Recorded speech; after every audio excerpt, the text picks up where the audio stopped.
Hey there. So, what do I look for when I try to evaluate real estate deals? Well, there's a few factors I personally look for, and I got my cheat sheets here to help you guys become better at finding those deals. So, there's three things I follow right away is the ARV. What is my after repair value versus to what I'm buying the property for? Okay. What is my rehab cost on that? And then what's the purchase price that I can negotiate with the sellers? Okay, and a lot of things come into play like the terms on my refi, or am I doing creative financing? So the example I'm going to give is a $450,000 purchase price with a $100,000 rehab budget. ARV is 675 on this. So I'm going to have $125,000 in profit margin here. So I take my 125, divide by 675, my ARV, that gives me an 18% return on my money. Now, this may take me 6 months or maybe a year, but with that, that falls into my wholesale category. 20% or less, I like to do wholesales, and 20 to 30% margins is going to be my fix and flips, and then the 30% or higher returns, I'm going to do a buy and hold strategy on that. From there, I'm looking at, I want to know the location. I want to make sure we have a growing area that is going to be really good for the local school districts and for my future arbitrage. I look at the 1% rule when it comes to what are the current rents versus what it should be, okay, on my purchase price. What is my income versus the asking price that I can get on this, so my cash on cash return?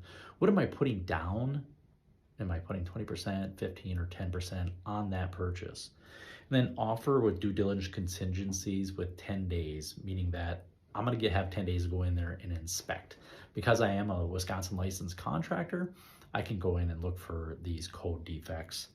I use high-end comparables into low-end comparables, so I had a pretty good range with the same neighborhoods, same bed bath size within 1 mile radius if I can. If I have to go a little bit further, I don't want to cross any rivers, or I don't want to be in a different type of neighborhood or anything like that. I like to use Redfin, Zillow, and the MLS and some other public sites. And then I take my ARV formula and find out what ARV is, let's say 675, and am I in that 70% range of what I'm spending to get the property? And I don't really deviate. So my first rule of thumb is I want to learn how to increase my cash flow on these properties. My second rule of thumb is I want to learn how to protect my money when I'm in these deals. The third is I want to learn how to budget with my money. So I'm putting like the kitchen renovations have more precedence over the garage or something, okay?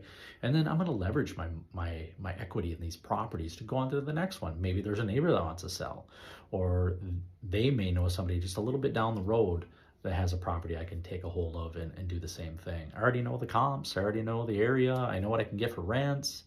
So, and then the biggest one for me is increasing your financial IQ. So read, and partner up with somebody that is above you that has been doing this for quite some time. I'm Shane Renard with Renard Realty Group and NxGen Investments, and thank you for watching.